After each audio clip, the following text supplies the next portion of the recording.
நுரை தள்ளி ஓடும் விஜயனுக்கு நெஞ்செங்கும் மூச்சிரைத்தது. அரபிய குதிரையைப் போல ஓடினான். பயம் வியாபித்தது. கால்களை கட்டி போட்டாலும் இழுத்து கொண்டு ஓடினான். கையில் இன்னமும் இரத்தத்தின் பிசுபிசுப்பும் கண்களில் இன்னும் லேகாவின் மரண கோலமும் மிச்சமிருந்தன. அவனால் பிரியத்துக்கும் மேலாக சற்று அதிக வெறித்தனத்துடன் காதலிக்கப்பட்டவள்தான் லேகா. கல்லூரி வாழ்க்கையின் கடைசி வருடத்திலேயே அறிமுகமாகி போயிருந்த அவள் இருவரும் பிரிந்து வேறு வேறு பாதையில் திசை மாறிய ஆடுகளைப் போல் போய்விட்டாலும் சந்தர்ப்பங்களில் சூழ்நிலைகளில் அவர்களின் சந்திப்பும் தொடர்ந்தது. அவன்தான் சந்தர்ப்பத்தை ஏற்படுத்தி கொண்டான். பசுமை நிறைந்த நினைவுகளே பாட்டை பாடி ஃபேர்வெல் மீட்டிங்கில் கேக், பப்ஸ், காஃபி சாப்பிட்டு பிரிந்துவிட்ட பின்னரும் அவன் மனம் லேகாவை மறக்கவில்லை. அவள் வேலை பார்த்த கம்பெனியின் குலம், கோத்திரம் அத்தனையும் மன கம்ப்யூட்டரில் பதித்து கொண்டு அவளை தொடர்ந்தான். ஆனால் அவளோ இவனை ஏனோ விரும்பவில்லை. காரணம் ஜஸ்ட் ஃப்ரெண்ட் என்ற ரீதியில் இருந்து கொண்டாள். இந்த காதலுக்கு என்னதான் தத்துவமோ? எப்படி ஆரம்பித்து எப்படி முடிகிறது?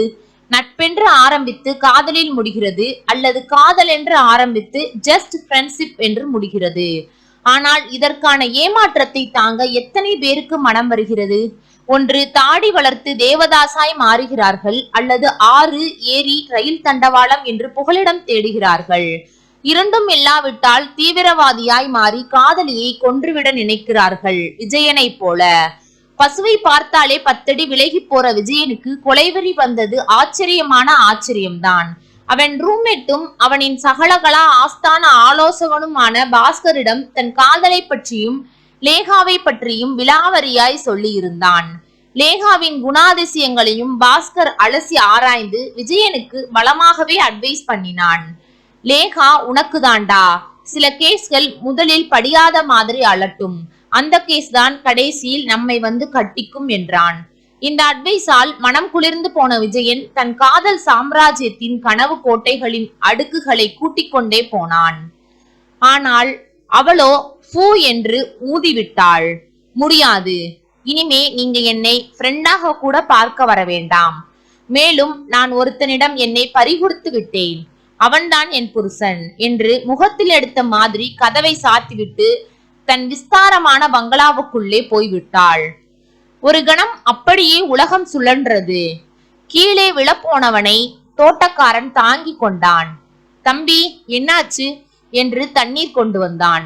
அதை கூட வீசி எறிந்துவிட்டு கண்ணீர் மல்க வெளியேறினான். ரூமிற்கு வந்ததும் பாஸ்கரிடம் விவரம் சொல்லி பெண்ணை போல் அழுதான். பாஸ்கர் தான் அவனை தேற்றினான். ஃபுல் கூரை மேல சோறு போட்டா 1000 காக்காடா. இந்த லேகா போனா இன்னொரு ரேகா. மனதை தளர விடாதே. முடியலடா, முடியல. ரேகா வரட்டும், பூமா வரட்டும், பாமா வரட்டும், ஆனா அத்தனை பேர் முகமும் உள்ளமும் லேகா மாதிரி இருந்துட்டா பிரச்சனை இல்லையடா என்று அழுத விஜயனை ஆறுதல் படுத்த முடியாமல் தோற்று போனான் பாஸ்கர். சில நாட்களில் விஜயன் போக்கே மாறி போயிற்று. அவன் இடுப்பில் பளபள கத்தி ஒன்று பதுங்கி இருந்தது. லேகா, எனக்கு கிடைக்காத நீ உயிரோடு உலகத்தில் இருக்கக்கூடாது. உன்னை கொன்றுவிட்டு அதே மரணத்தேரில் நானும் என்னை கொன்றுவிட்டு வந்துவிடப் போகிறேன் என்று அந்த கத்தியால் விரலை கீறி நெற்றியில் பொட்டு வைத்து சபதம் செய்தான். ஆளே மாறி போனான். யாரிடமும் பேசுவதில்லை. ஏன், அவன் ரூம்மேட் பாஸ்கரிடம் கூட சரியாக பேசாமல் ஒதுங்கினான். லேகாவை நெருங்கி அவளை கத்தியால் குத்திவிட்டு தானும் அவள் முன்னே கத்தியால் குத்தப்பட்டு மாண்டு போவது என்பது அத்தனை எளிதாக தெரியவில்லை விஜயனுக்கு. அதற்காக அவன் நீண்ட நாள் யோசிக்க வேண்டியிருந்தது. லேகா பணக்காரி, காம்பவுண்டால் அணைக்கப்பட்ட பங்களா, வேலைக்காரன், பிசினஸ் பிசினஸ் என்று அலையும் அப்பா, அப்பாவை பற்றி கவலைப்படாத அம்மா, சொந்த வீட்டு சேவையை பார்க்காமல் சமூக சேவை என்று அலையும் பொய்யான சேவகி. இவர்களை மீறி லேகாவை கொல்வது என்பது கஷ்டம்தான். அப்பாவும் அம்மாவும் இல்லாத சமயம் வீட்டில் புகுந்து விட்டால் லேகாவின் உயிர் வெளியேறிவிடும். என்ன செய்யலாம்? அப்போதுதான் பேப்பரை பார்த்தான். 2 பேரின் புகைப்படம் வெளியிடப்பட்டு வெளிநாட்டு பயணம் சிறப்பாக அமைய வாழ்த்துக்கள் என்ற விளம்பரம். அட, அது லேகாவின் அப்பா அம்மா. இது போதாதா?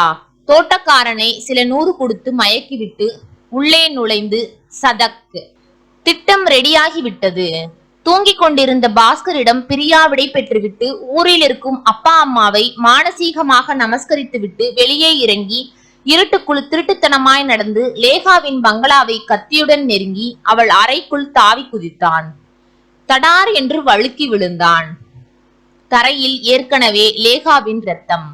வயிற்றில் கத்தி இறங்கி இருக்க பிணமாக கிடந்தாள் லேகா. பயம், பயம். செய்யாத கொலைக்காக தூக்கு, அநியாயம், அக்கிரமம். கடவுளே, நான் மாட்டிக்கொண்டேனா? வெளியே ஓடி வரும்போது வாட்ச்மேன் பார்த்து விட்டான். இருளில் தட்டு தடுமாறி ஓடி வந்தாலும் அவன் சரியாக அடையாளம் கண்டு கொண்டிருப்பானோ? போதாக்குறைக்கு செருப்பு வேறு. தன் ஜோடியை பிரிந்து காம்பவுண்டிற்குள் விழுந்து விட்டது. எடுக்க நேரமில்லை. அதை மோப்பனாய் கண்டுபிடித்து நேராக ஓடி வந்து என் தொடையை கவ்வி 1/4 கிலோ சதையை பிடுங்குமோ? கைகளை ஃபேண்டில் துடைத்து கொண்டு ஓடினான். இன்னும் கையில் இருந்த அந்த கத்தியை பயத்துடன் வீசினான். பின்னால் ஒரு கார் வேகமாக வருவது போலிருந்தது. தோட்டக்காரன் அல்லது வாட்ச்மேன் துரத்துகிறார்களோ? ஓடு, ஓடு, ஒளிந்துகொள்.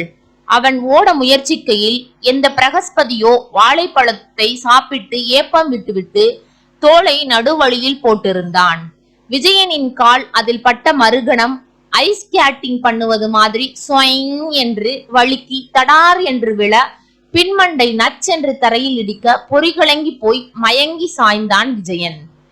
கண் விழித்து பார்த்தபோது கனவு தேவதை மாதிரி ஒரு பெண் கோப்பையில் காஃபியுடன் நின்றிருந்தாள். மின்விசிறி மெல்ல சுழன்று கொண்டிருந்தது. ஜன்னல் வழியே பசுமை தெரிந்தது. அப்பெண் குனிந்து போக அவன் பின்மண்டையின் வழியையும் மீறி மனதுள் ஒரு ஆச்சரியம் பிறந்தது. அது பார்கவி. பார்கவி அவனுடன் வேலை பார்ப்பவள். நல்ல பெண். அழகென்று இல்லாவிட்டாலும் அம்சமாக இருப்பாள். ஆபீஸில் அவள் பெயரே அம்சவல்லிதான். விஜயனுடன் நன்கு பழகுவாள். விஜயன் ஓகே சொன்னால் அவனுக்கு மனைவியாக கூட தயாராக இருந்தாள். அத்தனை நெருங்கிய நட்பு. ஆயினும் விஜயனுக்கு மனதெங்கும் லேகாவே வியாபித்து இருந்ததால் பார்கவியை ஏற்க முடியவில்லை.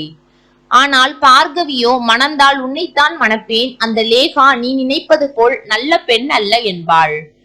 பலமுறை இந்த மாதிரி பேச்சால் அவளை பலார் என்று அறைய போயிருக்கிறான் விஜயன். உனக்கு லேகா மீது பொறாமை என்றால் பளிச்சென்று சொல்லிவிடு, அதற்காக பழி சுமத்தாதே என்பான். எனக்கு லேகா மீது பொறாமை இல்லை, ஆனா உங்க மேல அக்கறை ஜாஸ்தி. நான் சொன்னதை மாத்திக்க போவதில்லை. இந்த பார்கவி உங்களுக்காக எப்போதும் காத்திருப்பா என்று சொல்லிவிட்டாள். அதன் பின் நிறைய பேசுவதில்லை. அந்த பார்கவியின் வீட்டில் நான். நினைவு ஏன் திரும்பியது என்பது மாதிரி அவனுள் ஒரு உணர்வு எழுந்தது. கண்களை மூடிக்கொண்டான். காஃபி கோப்பையுடன் நின்ற பார்கவி அவனை மறுபடியும் மெல்ல எழுப்பினாள். கண் திறந்தான். Vijay, you are all right என்று கேட்டாள். கார்ல தற்செயலா அந்த பக்கம் வந்துகிட்டு இருந்தேன். யாரோ ஒரு ஆசாமி தடால் என்று ரோட்டில் விழுவது மாதிரி இருந்தது. குடிகாரனோ என்று அலட்சியமாய் கடந்தவளுக்கு உங்கள் முகம் மாதிரி இருக்கவே கீறி சென்று பிரேக் அடித்து பார்த்து பயந்து வாரி போட்டு கொண்டு வந்தேன். டாக்டர் பார்த்தார். பயப்பட ஒன்றுமில்லை என்று சொல்லிவிட்டு போய்விட்டார். விஜயனுக்கு திகைப்பாய் இருந்தது. போயும் போயும் இவள் காப்பாற்றினாளே, அதுவும் இந்த சூழலில் என்று நினைக்கையில் காலண்டரை பார்த்தான். 28 என்று இருந்தது. திடுக்கிட்டான். 26 அன்று இரவு கிளம்பினான். இன்று 28. அப்படியானால் நேற்று முழுவதும் மயக்க நிலையில். அப்படியென்றால் லேகாவின் மரணம்? ஆயாசமாக கண்ணை மூடிக்கொண்டான். பார்கவி தந்த காஃபி ஏ கிளாஸ். இதமாக இருந்தது. சுவையின் துளி இன்னும் நாவில் ஒட்டி கொண்டிருக்க கண்களை மறுபடியும் திறந்து பார்வையை ஓட்டினான். டீப்பாயில் கிடந்த பேப்பர் தந்த நியூஸ் அவன் இதயத்தையும் வயிற்றையும் ஒரு சேர கலக்கியது. லேகா என்ற அழகி கத்தியால் குத்தப்பட்டு இறந்தார். வெளிநாட்டு பயணம் சென்றிருக்கும் அவள் பெற்றோருக்கு தகவல் பறந்தது. லேகா நல்ல அழகி.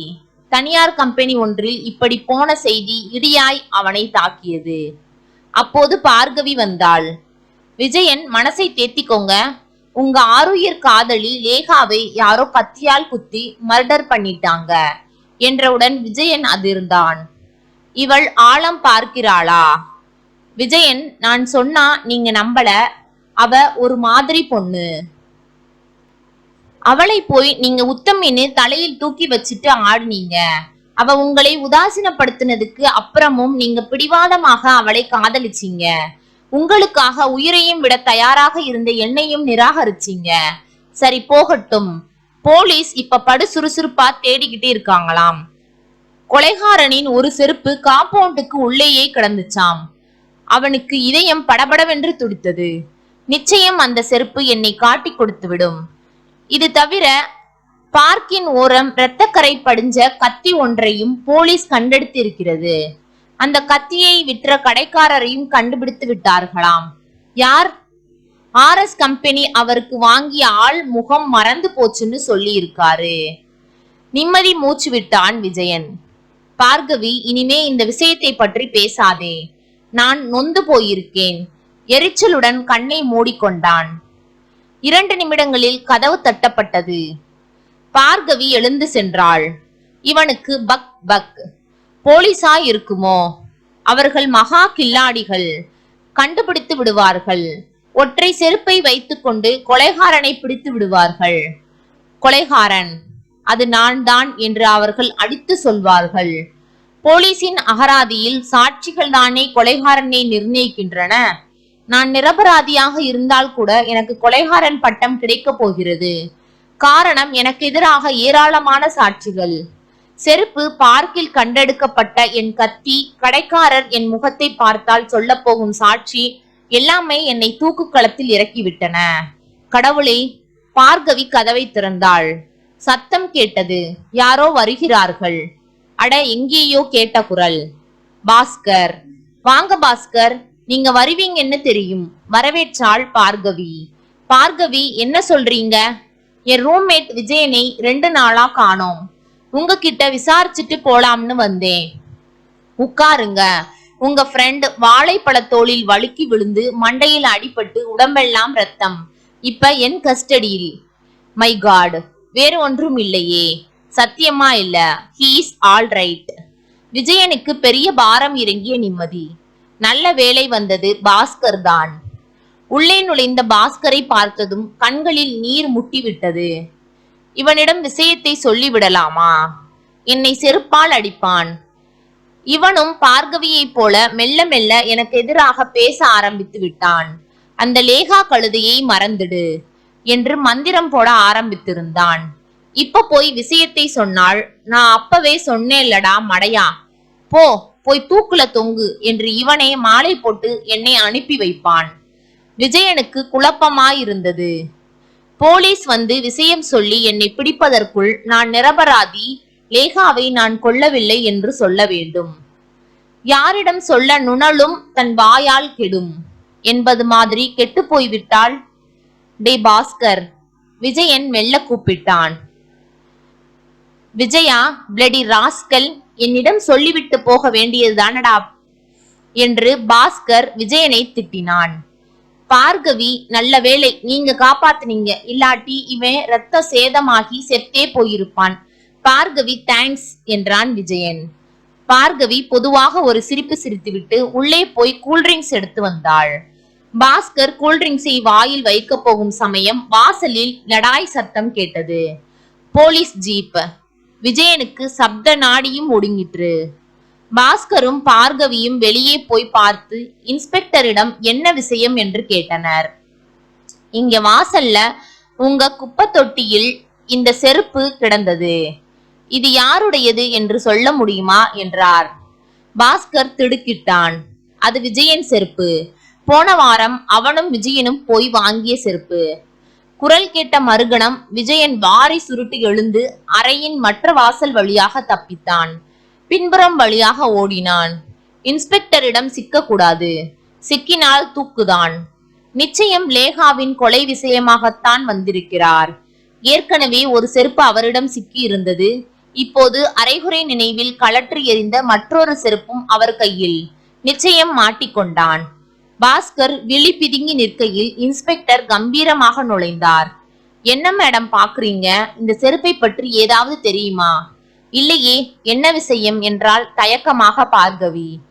லேகா மர்டர் பண்ணியவன் செருப்பை நழுவ விட்டுட்டான். அந்த செருப்பும் இந்த செருப்பும் சரியா ஜோடி சேருது. அதுக்கு இங்க வந்து கேட்டா எப்படி இன்ஸ்பெக்டர்? உங்க வீட்டு வாசல் குப்பை தொட்டியில் கிடந்தது.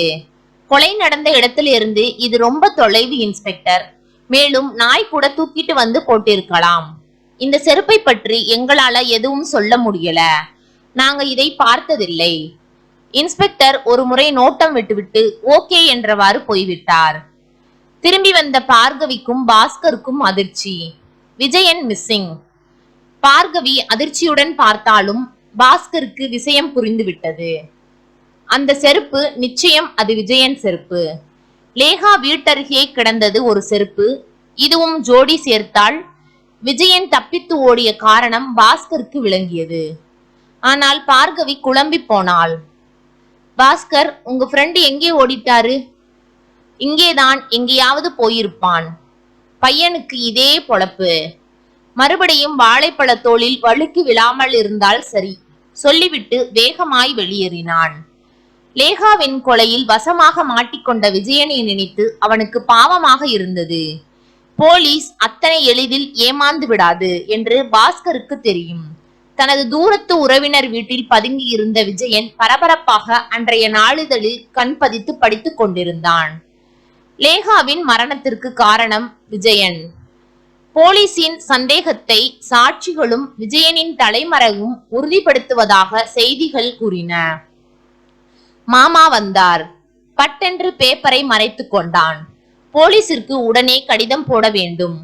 வேண்டாம், எஸ்டிடி போடுவோம். ஐயா இன்ஸ்பெக்டரே, லேகாவை நான் ஒருதலை பட்சமாக காதலித்தது உண்மை. ஆனால் அவளை கொல்லவில்லை. கொல்லும் வெறியோடு போனதும் உண்மை. அவளை கொன்னு என்னையும் மாய்த்து கொள்ளும் ஐடியாவில் போனேன்.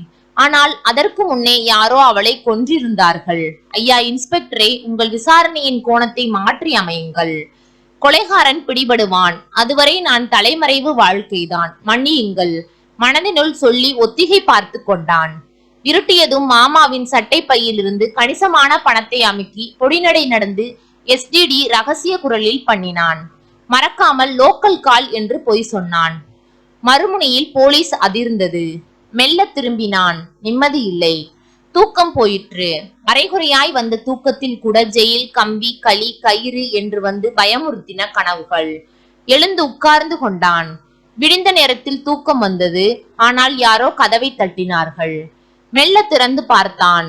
பார்கவி கமகம மல்லிகை மனத்துடன் மோகினி போல் நின்று சிரித்தாள். அவளின் வருகை அவனை துணுக்குற செய்தது. பார்கவி என்றான் கிசுகிசுப்பாய். பயம் போய் ஒருவித தைரியம் வந்தது. இக்கட்டான சூழ்நிலையில் ஒரு பெண்ணின் அருகாமை கிடைத்தால் பலம் வந்த மாதிரி தான் இருக்கிறது. விஜயன், என்ன இப்படி ஓடி வந்துட்டீங்க? சே, உனக்கு விஷயம் தெரியாதா? முதல்ல தெரியாது, இப்ப தெரியும். என்ன தெரியும்? லேகாவை கொன்னுட்டு தப்பிச்சு வந்துட்டீங்க. ஐயோ, நான் கொல்லல. நானும் அப்படி சொல்லல. போலீஸ் அப்படித்தான் தேடிக்கிட்டு இருக்கு. பார்கவி, நீ சொன்னது சத்தியம். அந்த லேகாவிற்கு வேறு ஒருத்தன் தொடர்பு இருந்திருக்கு. அவளை நம்பி மோசம் போயிட்டேன். அவள் அழகு என் அறிவை மழுங்கடிச்சிருச்சு. இப்ப நான் கொலைகாரன். நான் உங்களை நம்புறேன் விஜயன். மனம் திருந்திய மனிதனா நீங்க மாறினதே பெரிய விஷயம். என் அங்கிள் ஒரு போலீஸ் அதிகாரி. அவர்கிட்ட உங்களை பற்றி நல்லதா சர்டிபிகேட் கொடுத்துட்டேன். தேங்க்ஸ். இப்ப எதுக்கு வந்த? எப்படி கண்டுபிடிச்ச? உங்களை பற்றி தெரியும். பயந்துதான் ஓடி இருக்கீங்க. போலீஸ் உங்க ஊருக்கு போகும். ஆனா இந்த உறவுக்காரங்க வீட்டிற்கு வராதுன்னு எனக்கு தெரியும். ஒரு உத்தேசமாய் இங்கு வந்தேன். தேங்க் காட் நீங்க இருக்கீங்க. பின்னாடி போலீஸ் வரலையே? இல்ல, நான் வந்திருக்கேன். குரல் கேட்டு இருவரும் திரும்பினார்கள். பாஸ்கர், அட பாவி பயலே விஜய், இப்படி தலைமறைவாய் வந்துட்டியடா. நீ குற்றம் பண்ணலைனா ஏண்டா ஒளியனும்? தைரியமா இருடா. இப்படி இருக்கிறது இன்னும் சந்தேகத்தை தான் கிளப்பும். எனக்கு ஒன்னும் புரியல. டேய், லேகாவோட ஃப்ரெண்ட்ஸ் யாரையும் உனக்கு தெரியுமா? தெரியாது. விஜய், அந்த பொண்ணை யாரோ குத்தி கொன்னுட்டு போயிட்டாங்க. ஆனா பார்க்கில் கிடந்த கத்தியில உன் கைரேகைடா. பாவி, அந்த கத்தியால குத்தல. கத்தியை கையில வச்சிருந்தேன். உண்மை. என்னடா எளவா போச்சு? வாடா, எல்லாவற்றையும் போலீஸ்ல சொல்லிடலாம். வேண்டாம்மா, நீங்க 2 பேரும் என்னை தொல்லை கொடுக்காம போய் தொலைங்க. விஜயன் எரிந்து விழுந்தான்.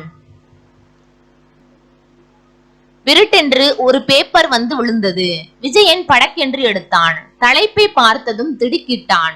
கொலையுண்ட லேகா கர்ப்பமாயிருந்தாள். அடக்கடவுளே, தூ தூ! விஜயன் தலையில் அடித்துக் கொண்டான். போயும் போயும் இவளுக்காகவா நாம் நம் உயிரை போக்கிக் கொள்ள இருந்தோம்? ச! அவமானம், வெட்கக்கேடு! பார்கவி விஜயனை பார்க்க விஜய் தலை குனிந்து கொண்டான். வெளியே சத்தம் கேட்டது. மாமாதான் ஓடி வந்தார். டேய் விஜயா, நீ என்னடா பண்ணிட்டு வந்த? போலீஸ்காரங்க ஜீப்ல வந்து கல்மண்டபம் பக்கத்துல விசாரிச்சுட்டு இருக்காங்கடா. பார்கவியிடமும் பாஸ்கரிடமும் சொல்லிவிட்டு வெளியே பாய்ந்தான். பாஸ்கரும் பார்கவியும் சிலையாக நின்றார்கள். கலவரமாய் நின்ற மாமாவிற்கு விஷயத்தை விளக்கிவிட்டு பயப்படாமல் இருக்க சொல்லிவிட்டு போலீஸ் வந்து கேட்டால் விஜயன் வரவில்லை என்று முழு பூசணிக்காயை சோற்றில் மறைக்க சொல்லிவிட்டு வெளியேறினார்கள். சற்று நேரத்தில் வந்த போலீசும் மாமாவை விசாரித்துவிட்டு உதட்டை பிதுக்கிவிட்டு சென்றது. பார்கவியும் பாஸ்கரும் விஜயனை பற்றி பரிதாபப்பட்டு பேசிக்கொண்டே ஆற்றங்கரையோரம் நடந்து பஸ் பிடிக்க தீர்மானித்தார்கள். நான் வரல, நீங்க மட்டும் கிளம்புங்க, நான் அவன் கிட்ட 2 வார்த்தை பேசிட்டு வரணும் என்றான் தீர்மானமாக பாஸ்கர். பார்கவி அரண்டு பார்த்தாள்.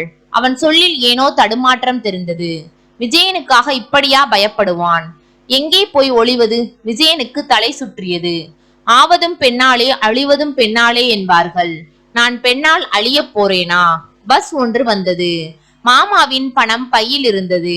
ஆகவே தைரியமாக தொற்றிக் கொண்டான். அந்த பஸ் ரெட்டியார்பட்டிக்கு போறது என்று ஏறிய பின்னர் தான் தெரிந்தது. அதுவும் நல்லதாய் போயிற்று. ரெட்டியார்பட்டியில் தான் குணசீலன் இருக்கிறார், பாஸ்கரின் அண்ணன். உற்சாகமாக இருந்தது. ரெட்டியார்பட்டியில் இறங்கியதும் விசாரித்து கொண்டு பாஸ்கரின் வீட்டை கண்டுபிடித்து விட்டான். பாஸ்கரின் ஊரிலே சில நாட்கள் ஓட்டி விடலாம், யாரும் தேடி வர மாட்டார்கள். வீட்டில் பாஸ்கர் அம்மாதான் இருந்தாள், குணசீலன் இல்லை. இவனை பார்த்ததும் அம்மா ஓவென்று கதறினாள். குணசீலனை 2 நாட்களாக காணோமாம். பாஸ்கர் ஏதும் சொல்லிவிட்டானா என்று கேட்டாள். இதென்னடா புது வம்பு என்றவன் எங்கேயாவது பிசினஸ் விஷயமா போயிருப்பார், வந்துடுவார் என்று சமாதானப்படுத்தினான். உண்மையில் குணசீலன் அடிக்கடி பாஸ்கரிடம் வந்து பேசிவிட்டு பிசினஸையும் பார்த்து கொண்டு போவான். கடந்த 1 வாரமாக வரவில்லை. இதை அம்மாவிடம் சொன்னால் இன்னும் பயந்துதான் போவாள். இவர்களுக்கு விஷயம் தெரியாது, போலீஸ் தேடிக்கொண்டிருப்பதும் தெரியாது. இவர்கள் உலகம் தனி உலகம். விவசாயம், கறவை மாடு, கிணற்று தண்ணீர், கோவில் திருவிழா என்று தனி உலகம். விஜயன் வந்ததும் தங்கம்மாளுக்கு சற்று ஆறுதலாக இருந்திருக்க வேண்டும். குணசீலனை பற்றி கொஞ்ச நேரம் மறந்துவிட்டு விஜயனை உபசரிக்க தொடங்கினாள். ஏன் தம்பி திடுதிப்புன்னு வந்திருக்க? பாஸ்கர் வரலையா என்று கேட்டாள். சமாளித்தான். இரவு குணசீலன் ரூமிலேயே படுத்து கொண்டான். டேபிள் ஃபேன் ஒன்று இறைச்சலாக தலைக்கருகே ஓடிக்கொண்டிருந்தது. தூக்கம் வரவில்லை. தொழுவத்தில் சலசலவென்று மாடு மூத்திரம் போகும் சத்தம் தெளிவாக கேட்டது. கொசுகடி பிடுங்கிற்று. எழுந்து உட்கார்ந்தான். செல்ஃபில் குணசீலன் புத்தகங்கள், தமிழ் புத்தகங்கள். குத்துமதிப்பாய் ஒரு புத்தகத்தின் முதுகை பிடித்து தூக்கி புரட்டினான். சொத்தென்று அவன் காலடியில் ஒரு கவர் விழுந்தது.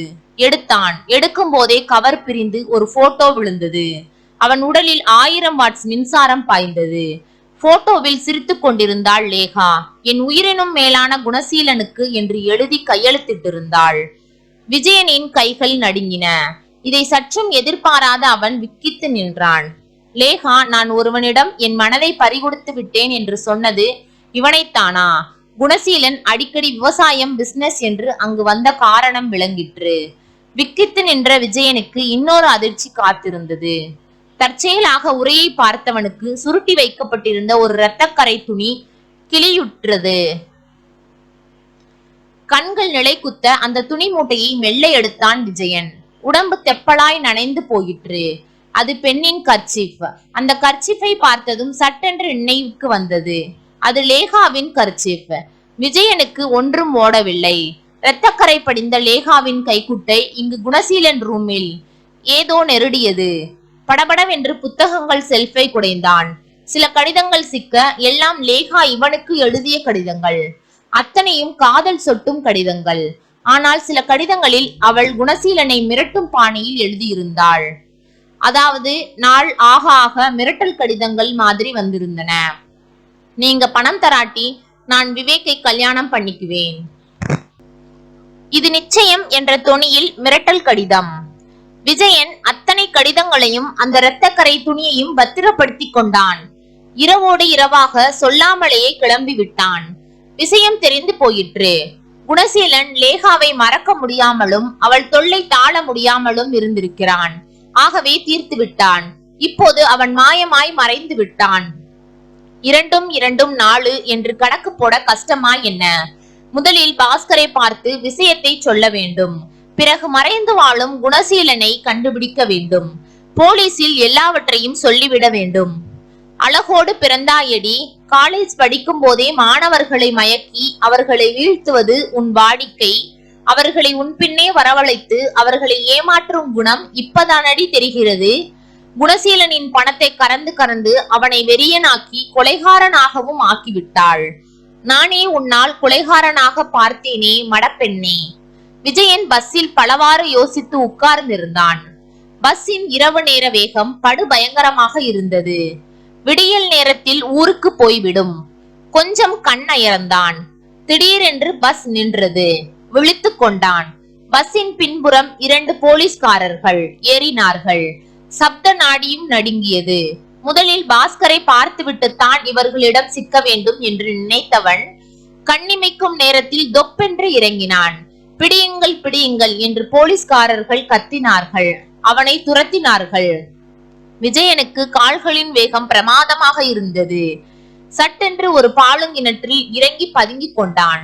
மூச்சிரைத்தாலும் தெம்பிருந்தது. மனதில் தைரியம் இருந்தது.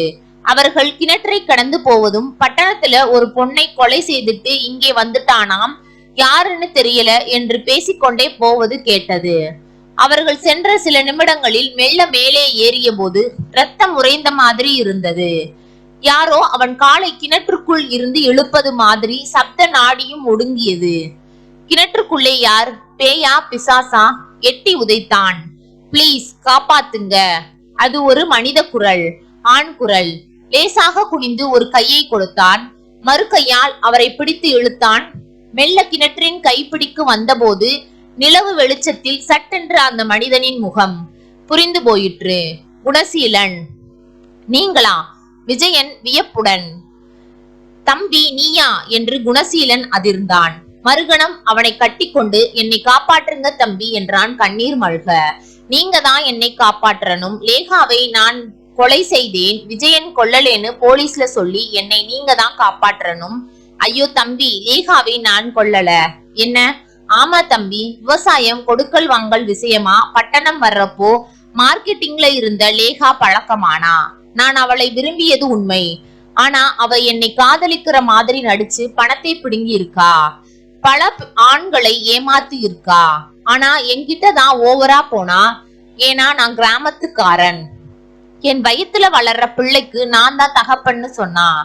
அட பாவி, 2ல 1 தெரிஞ்சுக்கலாம்னு முடிவோட போனப்ப அங்கு அவள் கத்தியால குத்தப்பட்டு கிடந்தா. செத்து போயிட்டா. எனக்கு பயமா போயிருச்சு. ஓடி வந்துட்டேன். போலீஸ் கிராமத்துக்கு வந்தப்ப என்னைத்தான் தேடி வந்திருக்குன்னு நினைச்சு பதுங்கிட்டேன். என்னை தேடித்தான் வந்தது. ஏன்னா நானும் அங்கே வந்தேன். கெட்ட காலம் சாட்சிகளை விட்டுட்டு வந்துட்டேன். ஆகவே போலீஸ் இப்ப என்னைத்தான் தேடிட்டு இருக்கு. விஜயன், நீங்க அப்பாவி. உங்களை ஏன் போலீஸ் தேடணும்? நான் சொல்றேன் அவங்க கிட்ட. அப்ப உங்களை பிடிச்சுப்பாங்க. ஏன்னா லேகாவின் கைக்குட்டை இரத்தக்கரையுடன் உங்க ரூம்ல இருந்தத நானே பார்த்தேனே. ஐயோ தம்பி, நீங்களே இப்படி பேசலாமா? நான் அவளை கொல்லல. நம்ம 2 பேரும் ஒரே நிலையில தான் இருக்கோம். பின்னே வேறு யார் தான் கொன்னது? விஜய், எனக்கு அந்த பையன் மேல சந்தேகம். யாரு? விவேக். விவேக் யாரு? அவளின் இன்னொரு ஃப்ரெண்ட். இந்த கற்பத்திற்கு கூட அவன்தான் காரணம்.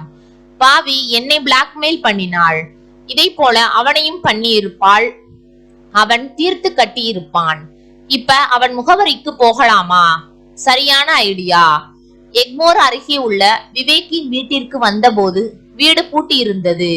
ராஸ்கல், போலீஸ் அவனை தேடவில்லை என்ற தைரியத்தில் ஜாலியாக இருக்கிறானா? இரு வருகிறோம்டா, நாங்கள் உன்னை விட போவதில்லை. விஜயனும் குணசீலனும் ஆட்டோ பிடித்து விவேக் வழக்கமாக போகும் மெஸ்ஸிற்கு போய் விசாரிக்க அவன் 2 நாட்களாக வரவில்லை என்று தெரிந்தது. சோர்வாய் வந்தபோது ஒரு டாக்ஸி வேகமாய் வந்தது.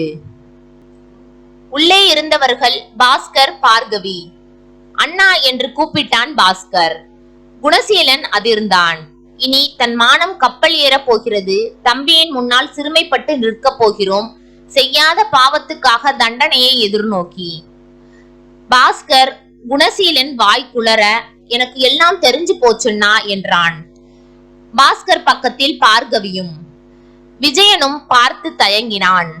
ஆனா அண்ணா, நீங்க நினைச்சிட்டு இருக்க மாதிரி போலீஸ் உங்களை தேடல.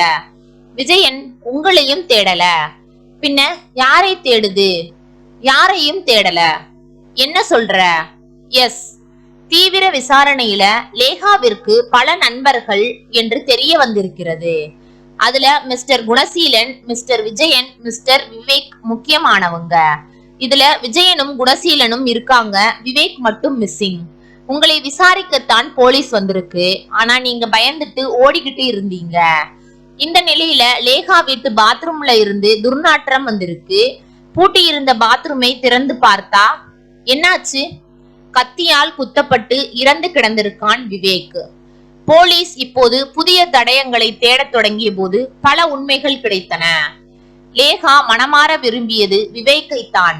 விவேக்கும் அவளை கல்யாணம் பண்ணிக்கிறேன்னு சொல்லி கர்ப்பமாக்கிட்டு ஜகா வாங்க பார்த்திருக்கிறான். பழியை அவளின் மற்ற நண்பர்கள் மீது போட முயல ஆத்திரமடைந்தாள் லேகா. சண்டையின் முடிவில் விவேக் அவளை கத்தியால் குத்த போக பத்திரகாளியாய் மாறிய லேகா அந்த கத்தியை பிடுங்கி அவனையே குத்தி கொலை செய்து விட்டாள். பாடியை பாத்ரூமில் போட்டு பூட்டிவிட்டு ஒரு கடிதம் எழுதி வைத்துவிட்டு தன்னைத்தானே குத்தி தற்கொலை செய்து கொண்டாள் என்று கூறி முடித்தாள் பார்கவி.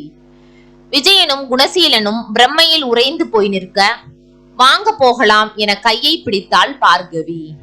நன்றி. கதை பிடித்திருந்தால் லைக் பண்ணுங்க, ஷேர் பண்ணுங்க, சப்ஸ்கிரைப் பண்ணுங்க. உங்களுடைய கருத்துக்களை கமெண்ட் பாக்ஸில் தெரிவிக்கவும். தங்கள் ஆதரவிற்கு நன்றி.